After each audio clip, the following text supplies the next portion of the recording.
চিন্তা করো না বাবা, আমার বউ হাতে নিবে বন্দুক, আমি তাকে উপহার দিব গোলাপ ফুল। গোলাপের টানে তোমার বৌমার মাথা থেকে সরে যাবে বন্দুকের টান। এছাড়া তুমি আর পারোই বা কি? বউদের ম্যানেজ করতে এই অস্ত্র ছাড়া যদি কোনো কিছু লাগে, তুমি আমাকে সেই অস্ত্র সম্পর্কে জানিয়ে দিও। তোমাকে দিব অস্ত্র? আসল কথা বলো না বাবা। কি? বউদের প্রেম ছাড়া কোনো কিছুতেই আটকানো যায় না। আমার সামনে থেকে সরে যাও তুমি। তোমার কাছে থাকছি না আমি, শুধু জানাতে এসেছি বিপির ওষুধ ঠিকঠাক রেখো। রাতে বাসায় গিয়ে ওষুধ খেয়ে নেবে আগে। কেন? কাল থেকে নতুন নাটক যে দেখতে হবে। আমার ছেলেটা আমাকে নিয়ে কত ভাবে। খোঁচা মেরে বললেও রাজ বিটকেল হাসি দিয়ে বলে, বাবার কিছু হলে নাকে চোখে পানি নিয়ে কান্নার কষ্টটা দেখানোর মুড এখনো আসেনি বাবা, তাই নিজের শরীরের যত্ন নিও। এখন কিসের মুড আছে শুনি? তোমাকে দাদা ডাক শুনিয়ে দেওয়ার মুড আছে। কানের কাছে কথাটা বলেই রাজ দিল হাঁটা। রাজের এই একটা গুণ আছে, উচিত কথা বলে দিয়ে দাঁড়িয়ে থাকে না। মাহমুদ সর্দার যদি কানের গোড়ায় একটা দেয়, সেই ভয়টা রাজের মনে আছে, তাই আগে ভাগে কেটে পড়ে। বাড়িতে এসেছে সবাই, রুবিকে নিয়ে আধিক্যতা চলছে এখনো। বিরক্ত হয়ে দেখছে কয়েকজন, যাদের কাছে এগুলো জানা। মোহন সর্দার তো মেয়েকে কোলে বসিয়ে রেখেছে প্রায়, মানে পাশে বসিয়ে চোখের পানি ফেলছে। মাহমুদ সর্দার এবার বিরক্তিকর ভাব নিয়ে বিড়বিড় করে বলেন, নাটক যে কত দেখবো এই বয়সে, আল্লাহ ভালো জানেন। একবার ছেলের নাটক দেখায় তো একবার বৌমা, এখন আবার ভাইটাও। ঘরে গেলে আবার বউয়ের নাটকও আছে। আমার জীবনটাই গেল নাটক দেখতে দেখতে। রাজ মেডিসিন বক্স এনে রাখলো মাহমুদ সর্দারের সামনে। সার্ভেন্টকে বলে পানি আনালো। মাহমুদ সর্দারের রাতের ওষুধ কুটে কুটে দিচ্ছে রাজ। এই কাজটা বেশিরভাগ সময় রাজ নিজের হাতেই করে। মাহমুদ সর্দারের ছোটখাটো বিষয়ে রাজ অনেক সচেতন। বাসায় থাকলেই মাহমুদ সর্দারের আগে সেবা করবে। 2 দিন পর পর প্রেশার মাপে, ডায়াবেটিস মাপে। বাবাকে নিয়ে প্রায় প্রায় ঘুরতেও যায়, বিশেষ করে তাজের কাছে। একসাথে বাবা ছেলে নীরবে সময় কাটায় এখন।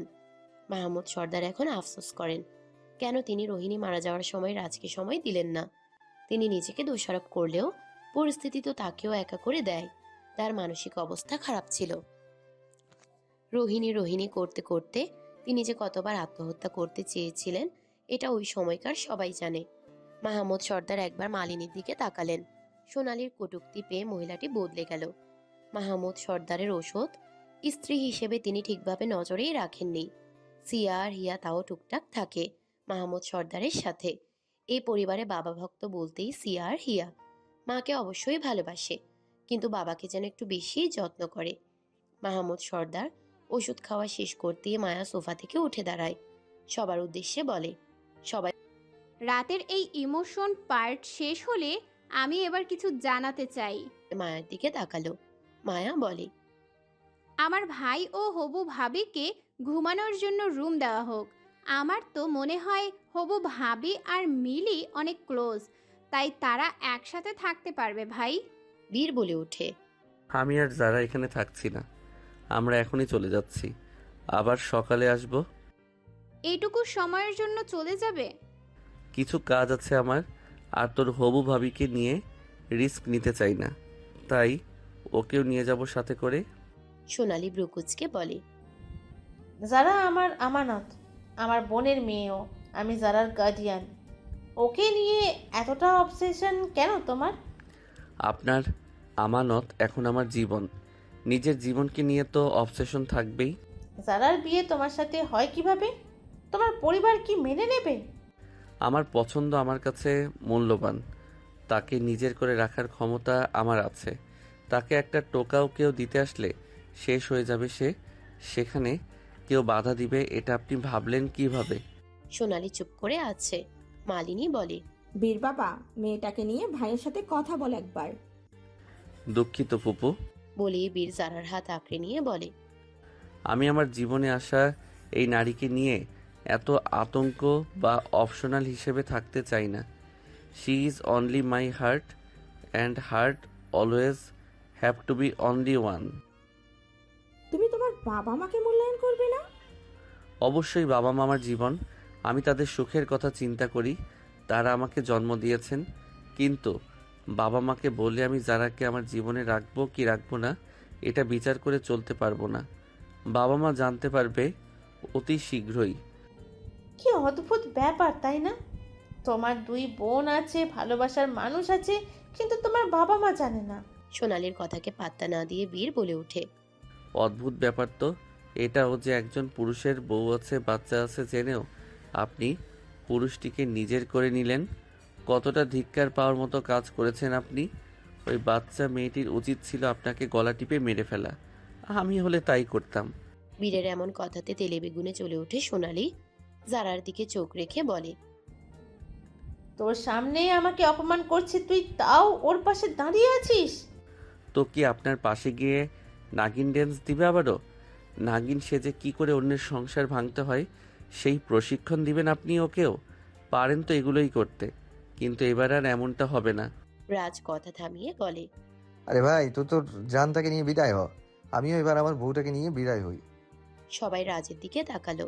রাজ বলে, না মানে আমার ঘরে চলে গেলেই তো বিদায় হওয়া হয়। সকল ঝামেলা পার করে মাত্র ঘরে আসলো মায়া ও রাজ। ঘরে ঢুকেই মায়া অবাক। ঘরের চারপাশটা বৈবাহিক জীবনের প্রথম রাতের মতো করেই সাজানো।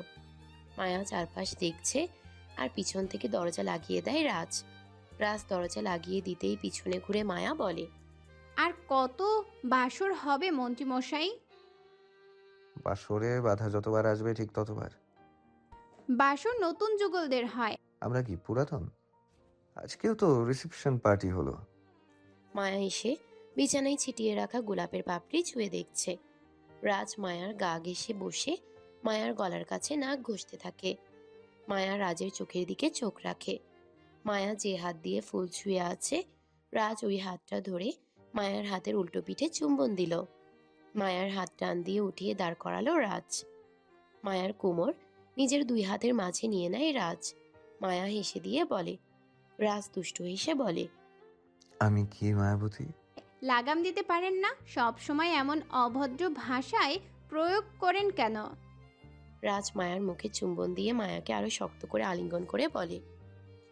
রাজ গান গাওয়ার মাঝে মায়ার কানের লতিতে আস্তে এক কামড় দেয়। মায়াও রাজকে জড়িয়ে রেখেছে।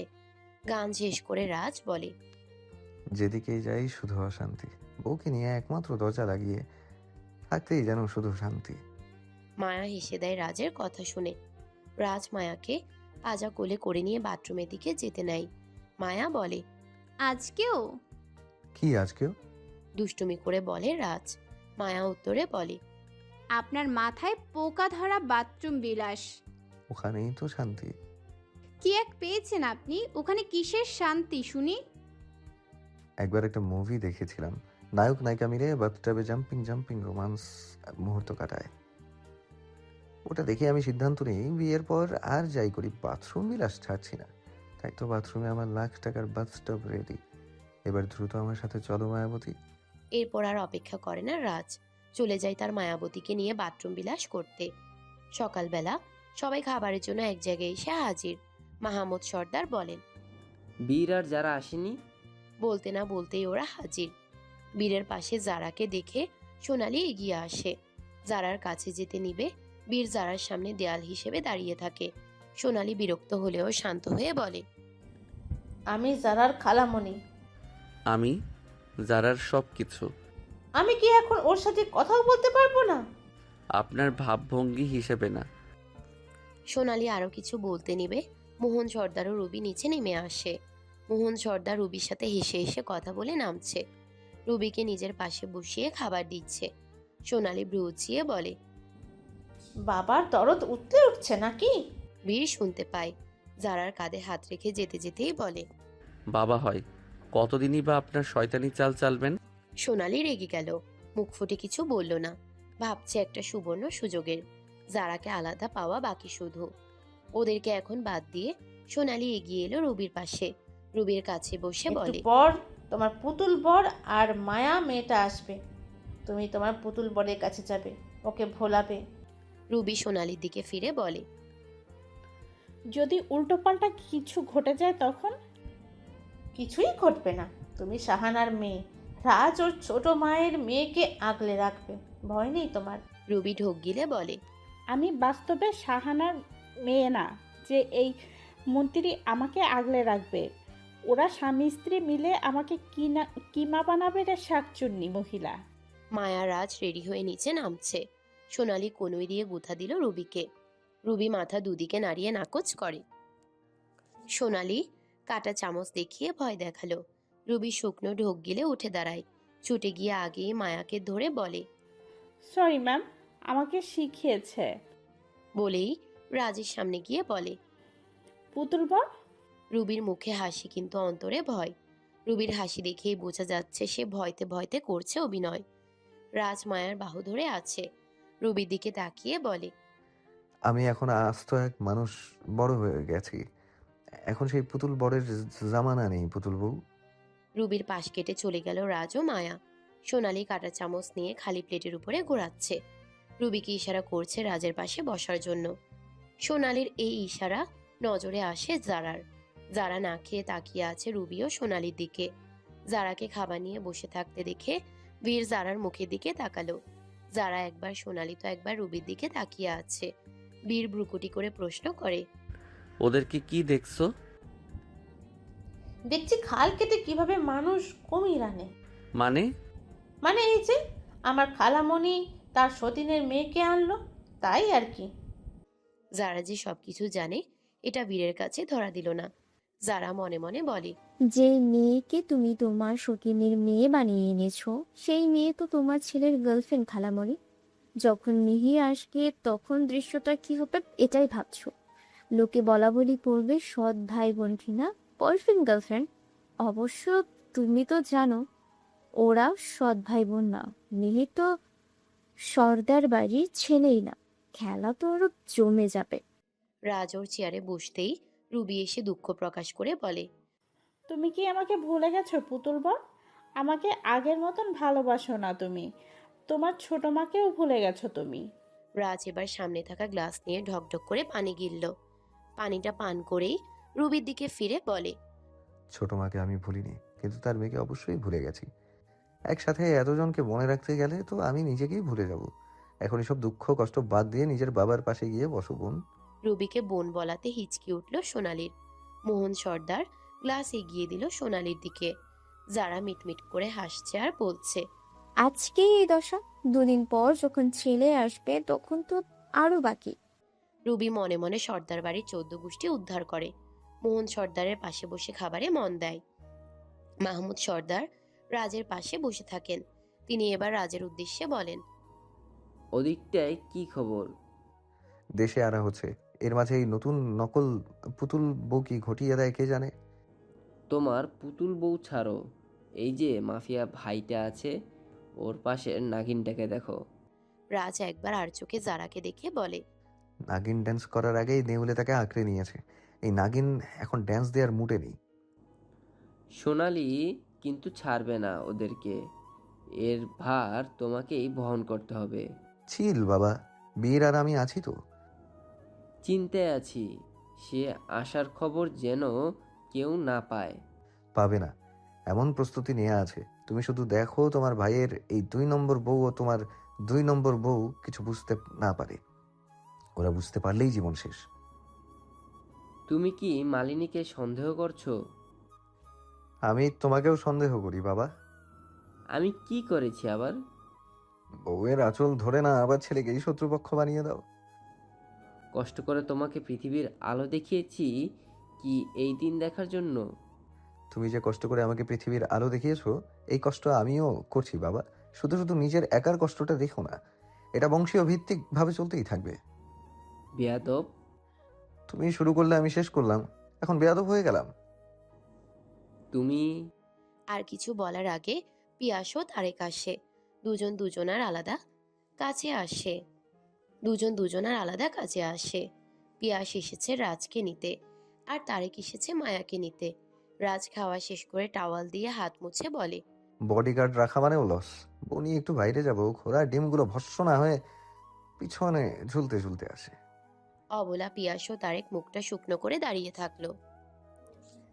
এভাবে অপমান করে আবার বিপদে তো তাদেরকেই কাজে লাগায়। চাকরি বাঁচাতে মুখ বন্ধ রাখলো শুধু তারা। না হলে মুখের উপর মোক্ষম জবাব দিতে ওরাও জানে।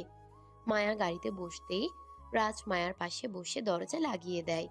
পিয়াসের দিকে তাকিয়ে বলে, ওর না হয় বিয়ে হয়নি, তোমার তো হয়েছে। এবার তো অন্তত আমার মনটা বুঝো প্রিয় বেবি। যাও গিয়ে লক্ষ্মী ছেলের মতো পেছনের গাড়িতে বসো। বলেই রাজ ড্রাইভ করে। পিয়াস ব্রুকুচকে বলে, বেটা মনে হয় বিয়ের পরের দিন হামলার কথা ভুলে গেছে। তারেক সান্ত্বনা দিয়ে বলে, মন খারাপ করতে হবে না, এটা প্রতিদিনের রুলস। এসে এসে মন্ত্রীর বউ নিজে আহাজারি শুনেই মাস শেষে বেতন পেতে হবে। রাজ ড্রাইভ করছে আর মায়া রাজের দিকে ব্রুকুচকে তাকিয়ে আছে। মায়ার এই চাহনি দেখে রাজ ফিচেল হেসে বলে, এভাবে তাকাবে না মায়াবতী, আমি ব্যালেন্স হারিয়ে অঘটন ঘটিয়ে দেব। আপনি কি মুখে লাগাম দিতে জানেন না মন্ত্রীমশাই? আমার মায়াবতী আমাকে যেন কি নামে ডাকে? লাগামহীন মন্ত্রীমশাই। লাগাম দেওয়ার রাস্তা তুমি নিজেই বন্ধ করে দিয়েছো। আপনি না সত্যিই লাগামহীন। তোমারই তো। মায়া মুচকে হাসে। মায়ের ফোনে কল আসে। অপর পাশ থেকে জানাই, রিমু নামে যে মেয়েটি আমাদের ফ্যাক্টরিতে কাজ করে সে আত্মহত্যা করেছে ম্যাম। কেন? ওকে অপহরণ করা হয়েছে। এতদিন মিসিং ছিল, কিন্তু আমরা ভেবেছিলাম ও ফ্যাক্টরিতে আসেনি কোনো একটা কারণে। আজকে সকালে খোঁজ পেলাম আশাদ নেতার দলের 3 জন মিলে ওকে ধর্ষণ করে। ওরাও উচ্চ বংশের লোক। রিমুর বাবা মামলা করলেও কেউ এই বিষয়ে গুরুত্ব দিচ্ছে না। পুলিশ এফআইআর লিখবে না। মায়া চোখটা বন্ধ করে নেয়। ঘৃণা হয় এই সমাজের টাকার মায়ায় চলা জাতিগুলোর প্রতি। মায়া বড় বড় দম নিল। রাজ গাড়ি ঘোরানোর সময় মায়ার দিকে চোখ রাখতেই দেখলো মায়া এমন ভাবে নিঃশ্বাস ছাড়ছে। রাস্তার একপাশে গাড়ি থামিয়ে মায়ার কপালে হাত রেখে বলে, তুমি ঠিক আছো মায়াবতী? মায়া কানে মোবাইল রেখে রাজের দিকে ঘুরে তাকায়। এই লোকটা তার এত যত্ন নেয়। মায়া নিজেকে সৌভাগ্যবতী মনে করে এখন। মায়া মাথাটা উপর নিচ করে হ্যাঁ জানিয়ে ফোনের লোকটিকে জানায়, রিমু এখন কোথায়? হাসপাতালে। কোন হাসপাতালে? সদরে। আচ্ছা ঠিক আছে। মায়া এবার রাজের পাশে তাকিয়ে বলে, আপনি কাজে যান মন্ত্রীমশাই, আমি একটু ব্যস্ত আছি। অফিসে যাবে না? হুম।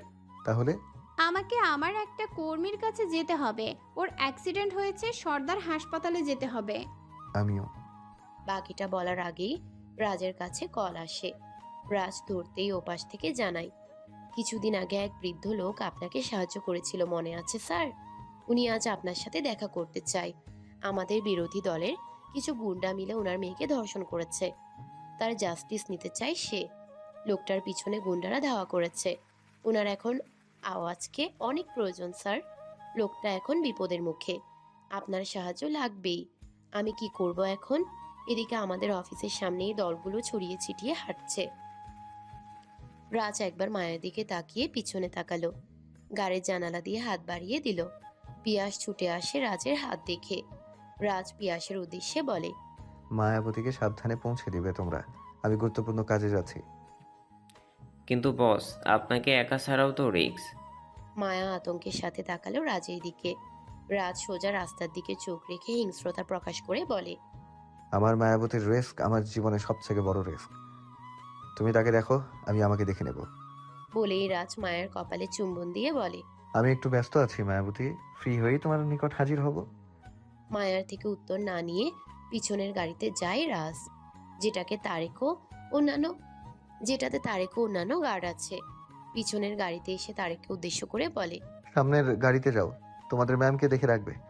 এমনিতেও সে এখন পৃথিবীর নোংরা কীটদের চোখে বিষাক্ত এক নারী, তার সুরক্ষা অতি প্রয়োজন। তারেক রাজের দিকে তাকিয়ে প্রশ্ন করে, আপনি একা যাওয়া রিস্কের হয়ে যাবে না? আপনার উপর যখন তখন হামলা হয়। সেদিন কেউ আলান্ড বাহুতে গুলি লেগেছে। দেশ সুরক্ষাতে পদক্ষেপ নিলে যে মৃত্যুকে আলিঙ্গন করেই নিতে হয়।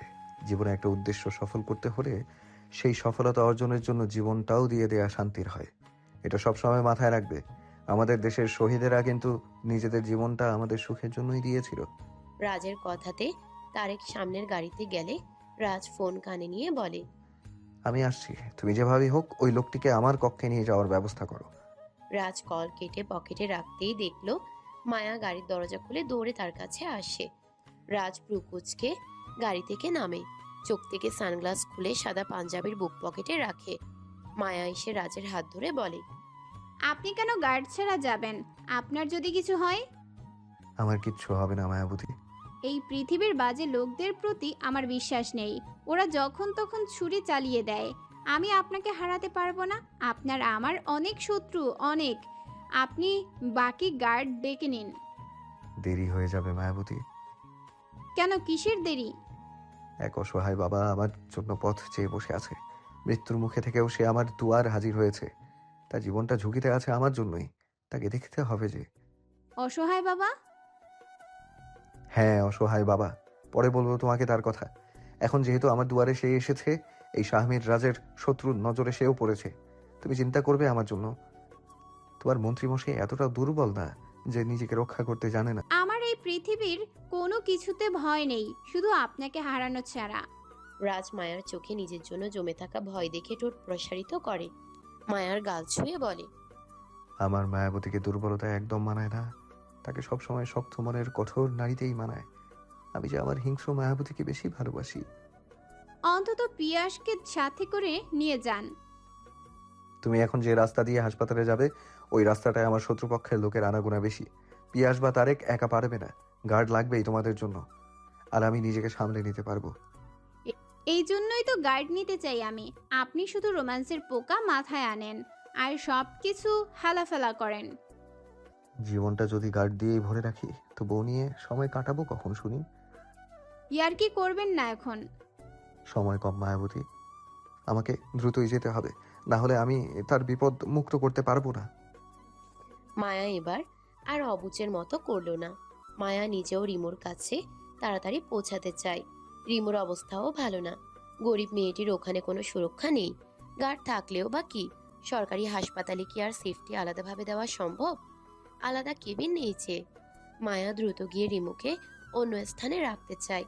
তারপর যা মামলা বিচারের দরকার ভেবে দেখবে। মায়া হাঁটছে আর বীরকে মেসেজ দিয়ে রাখলো, মন্ত্রীমশাইয়ের পিছনে একজন গার্ড পাঠিয়ে দাও ভাইয়া। সে এখন একা একা যাচ্ছে নিজের অফিসে। বীরের তরফ থেকে মেসেজ আসে। ওকে। মায়া শান্তি পেল দ্রুত উত্তর পেয়ে। বীর নিজের কাজে সবসময় ব্যস্ত থাকে। বাড়িতে আসে সেই রাতের দিকে। সবসময় মেসেজ বা কল ধরা বীরের দ্বারা সম্ভব হয় না। বীরের থেকে উত্তর না পেলে যারাকে মেসেজ দিয়ে রাখতো মায়া।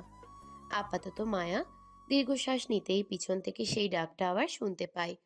রাজ গলা উঁচিয়ে বলে, আবে এই মায়াবতী। মায়ার বুকটা আজকে ছ্যাদ করে উঠল। পিছন ঘুরে তাকাতেই দেখে রাজ সানগ্লাস বুক পকেট থেকে বের করে আবারও চোখে দেয়। তারপর মৃদু হেসে 2 আঙ্গুল দিয়ে নিজের ঠোঁট নিয়ে মায়ার দিকে তাক করে উড়ন্ত চুমু দিয়ে বলে, আমার পক্ষে তোমাকে স্বাগতম মায়াবতী। মায়া দাঁড়িয়েই আছে, মুখে মৃদু হাসি। সাহসী মায়ার মনেও আজ তার স্বামীর জন্য আতঙ্ক কাজ করছে। কারণ সেদিনই তো রাজের হাতে গুলিবিদ্ধ অবস্থায় দেখেছিল। রাজনীতির লোকেদের নিয়ে এই একটাই ভয়, শত্রুপক্ষের হামলা হয় যখন তখন। না জানি রাজকে আবারও আজ একা পেয়ে হামলা কে করে। মায়া রাজের দিকে তাকিয়ে থাকলো না আর চলে গেল নিজের গাড়ির দিকে। রাজ দেখছে মায়াকে চলে যেতে। মায়ার গাড়ি চোখের আড়াল হতেই রাজ গাড়িতে ওঠে। রাজ গাড়িতে ওঠার পরেই রাস্তার কিনারায় থাকা গাছগুলোর আড়ালে থাকা একজন লোক বের হয়ে আরশাদকে জানায়, মন্ত্রী স্বামী রাজ সর্দার এখন একা বস। আরশাদ শয়তানি হাসি দিয়ে বলে, কিন্তু বস গাড়ি চালানো শুরু করেছে তো। আরশাদ কল কাটতেই ওই লোকটা আরো কিছু লোক নিয়ে ট্রাক চালাতে শুরু করে। রাজের পিছনে পিছনে ট্রাক নিয়ে যাচ্ছে ওরা। রাজ গাড়ি চালানোর মাঝে আয়নার দিকে চোখ রাখতেই দেখতে পেল ওর পিছনে ট্রাক। প্রথমে পাত্তা না দিলেও পরে যখন দেখে ট্রাক শুধু তার পিছনেই ছুটছে, তখন রাজ সব বুঝে নিল। রাজ গাড়ির গতি বাড়িয়ে দেয়, ট্রাকটাও তাই করে। রাজ এবার অন্যদিকে গাড়ি ঘুরিয়ে নেয়। ট্রাকটাও ঠিক রাজের পিছনে একইভাবে চলছে। এভাবে কিছুক্ষণ চলতে চলতে ট্রাক এসে রাজের গাড়ির অতি নিকটে ধাক্কা দিবে। ঠিক তখনই ট্রাকের চাকায় গুলি ছুড়ে মারা হয়। রাজ দূরে তাকিয়ে দেখে দুটো গাড়ি এসেছে। রাজের জিপিএস অন করা ছিল। বীরের লোকেদের দেখে রাজ মৃদু হেসে দেয়। ড্রাইভ করতে করতেই বলে, আমার মায়াবতী শুধু হিংস্রবতী বা রক্তবতী না, সে আমার বুদ্ধিমতীও। বীরের লোক এসে আরশাদের লোকেদের উপর হামলা করছে। এই সুযোগে রাজ ওর অফিসে চলে যায়। যে করেই হোক রিমোর একটা সুরাহা করতে হবে। রাজ আর মায়া দুজনে একই মিশনে নামলেও তারা জানেই না যে তাদের মিশন এক। যদি জানতে পারতো তাহলে হয়তো দুজনে একসাথে এই মিশনে থাকতো। রাজ চায় মায়া তার কাজটা সফল করুক, রাজের বিপদে মায়া না জড়াক। মায়া চায়নি রাজকে আর কোনো ঝামেলা দিতে, কিন্তু তাদের উদ্দেশ্য ইচ্ছা সব একই, এটা তাদের অজানা। হাসপাতালে এসে মায়া দেখে কিছু লোকজন রিমোর আশেপাশে। মায়া ভ্রুকুটি করে বলে, এনারা কারা? আমি খোঁজ নিচ্ছি ম্যাম। তারেক গিয়ে রিমোর মায়ের সাথে কথা বলে মায়ের কাছে এসে বলে, রিমুর বাবা কার কাছে যেন বিচার চাইতে গেছে, সেই পাঠিয়েছে গার্ড। রিমুর মা অত কিছু জানে না। মায়া এগিয়ে এসে দেখে রিমোর অজ্ঞানরত মুখশ্রী। রিমোর চোখের নিচে কালশিটে, গলার কাছে আঁচড়ের দাগ। ঢেকে রাখা রিমোর মুখ ও গলার উপর দিয়েই এত এত কামড়ের দাগ দেখা যাচ্ছে। তাহলে ঢেকে রাখা স্থানে কতটা জখম হতে পারে ভাবতেই মায়ার গা শিউরে উঠছে। মায়ার আগে ক্ষিপ্ত হয়ে রিমোর মাকে উদ্দেশ্য করে বলে, আপনি কি ছেলেগুলোকে চিনেন? বলেই রিমোর মা কেঁদে দেয়। মায়া রিমোর মায়ের কাছে এসে সান্ত্বনা দেয়। তারেকের দিকে ফিরে বলে, রিমুর বাবার খোঁজ করো, ইমিডিয়েট তাকে নিয়ে আমার প্রাইভেট হাসপাতালে চলো। রিমুকে এখানে রাখা রিস্ক, আশেপাশে শত্রুপক্ষ এই লোকেদের ভিড়ে ঘিরে আছে। এর মধ্যেই পিয়াস এসে বলে, ওনাকে স্কোয়ার হসপিটালে নেওয়ার জন্য ব্যবস্থা করা হয়েছে। ওখানে আদ্র স্যার আছেন। আদ্র? জি ম্যাম, আমি কথা বলেছি। খোঁজ নিয়ে জানতে পারলাম রিমুর বাবাই সেই লোক যে বসকে সাহায্য করতে গিয়েছিল ওই যে আগেরবার ড্রাগ সাপ্লাইয়ের জন্য। তারপর থেকেই রিমুর বাবাকে হুমকি ধামকি দেওয়া হয়। সবশেষে রিমুর আত্মসম্মান কেড়ে নিয়ে এই ব্যবস্থা করেছে ওই লোকগুলো। বস রিমুকে হাসপাতালে রাখতে বলেছে আর নিজ দায়িত্বেই উকিল ঠিক করবে। ওহ, তাহলে আমাকে আর ওই দিকটা দেখতে হচ্ছে না, তাই তো? জি ম্যাম। মায়া মৃদু হেসে একবার তারেক ও আরেকবার পিয়াসের দিকে তাকালো। তারপর আলাদা স্থানে গিয়ে কল দিল নিজস্ব স্পাইম্যানকে। ও পাশ থেকে ধরতেই মায়া বলে, আমার এই আইনি ব্যবস্থার উপর কোনো বিশ্বাস নেই। এই যেমন আরশাদ লোকটা ছাড়া পেল। আজকাল ভালোকে মন্দ ও মন্দকে ভালো বানিয়ে দেখানো হয় এই সমাজকে। আমি এত দেখানোর ভিতর নেই। তুমি ওই অপহরণকারীদের ধরে আমার কাছে নিয়ে আসবে, ওদের ব্যবস্থা আমি করে নিব। Okay ma'am. মায়া কথা শেষ করে কল কেটে বাইরে আসতে নিবে, তার আগেই মায়ার সামনে দিয়ে একটি ছুরি সরু আকারে চলে যায়। মায়া মাথাটা নিচু করে নেয়, তারপর পাশ ঘুরে দেখে মাস্ক পরে থাকা একজনকে। মায়ার ঘুরে তাকানো দেখে সে দৌড়াতে নেয়। মায়া রক্তিম চোখে ছুরিটি উঠিয়ে হাতে ঘুরিয়ে নিল, তারপর নিশানা করে সেই নিশানা বরাবর ছুঁড়ে মারল। ছুরিটা সোজা লোকটির পায়ে এসে আঘাত করে, লোকটা পড়ে যায় সাথে সাথেই। মায়া লোকটার কাছে এসে লোকটার চুল ধরে টান দিয়ে দাঁড় করায়। তারেকের উদ্দেশ্যে বলে, একে এমনভাবে এখান থেকে নিয়ে যাবে যেন কোনো অসুস্থ রোগীকে সুস্থ করে নিয়ে যাওয়া হচ্ছে। নিয়ে সোজা আমার সিক্রেট রুমে রাখবে। Okay ma'am. তারেক লোকটাকে নিয়ে যেতেই মায়া এদিক ওদিক আবারও ঘুরে তাকালো। এখানে এক একজনের চাহনি এক এক রকম, কে যে শত্রুপক্ষ আর কে যে মিত্রপক্ষ বোঝা বড় মুশকিল। রিমুকে স্কয়ারে আনা হয়েছে। আদ্র এসে দেখছে রিমুকে। মায়াকে অ্যাম্বুলেন্স করে নামতে দেখেছে সিয়া। সে এতক্ষণ ক্লাসে ছিল। মায়াকে ইমার্জেন্সি দৌড়াতে দেখে সিয়া ক্লাস শেষ করে চলে আসে। সিয়া এসে মায়াকে জিজ্ঞাসা করে, কি হয়েছে ভাবি? ইমার্জেন্সি ট্রিটমেন্ট প্রয়োজন, মেয়েটা অসুস্থ। সিয়া একবার স্ট্রেচারের দিকে তাকালো। রিমুকে দেখে আপনা আপনি মুখে হাত চলে যায় সিয়ার। চোখে মুখে ক্ষত দেখে গা শিউরে উঠে পিছিয়ে যেতে থাকে। সিয়াকে আগলে নেয় আদ্র। এতক্ষণ নার্সদের সাথে কথা বলতেছিল সে। সিয়াকে আগলে ধরে বলে, ডক্টর হওয়ার আগে নিজেকে স্ট্রং রাখতে হয়। মনোবল শক্তি কমে গেলে তো একজন সৎ ডক্টর হতে পারবে না তুমি। আমি কি আপনাকে সাহায্য করতে পারি? এমনি শিখতে পারো প্র্যাকটিক্যাল, কিন্তু এখনো অপারেশন করার অ্যাবিলিটি হয়নি তোমার। আমি সাথেই থাকবো। আদ্র মাথা নাড়িয়ে নার্সদের বলে, আমি আসছি, তোমরা মিস সিয়াকে মাস্ক আর কভার দিও। আদ্র নিজের মতো করে হ্যান্ড গ্লাভস ও মাস্ক পরে চলে আসে। ডাক্তারদের অপারেশনের সময় যে পোশাকে থাকে সেই পোশাক পরে এসেছে আদ্র। সিয়া ও অন্যান্য নার্স আছে আদ্রর সাথে। রাজ এসেছে দৌড়ে। মায়াকে দেখে রাজ প্রকোচকে বলে,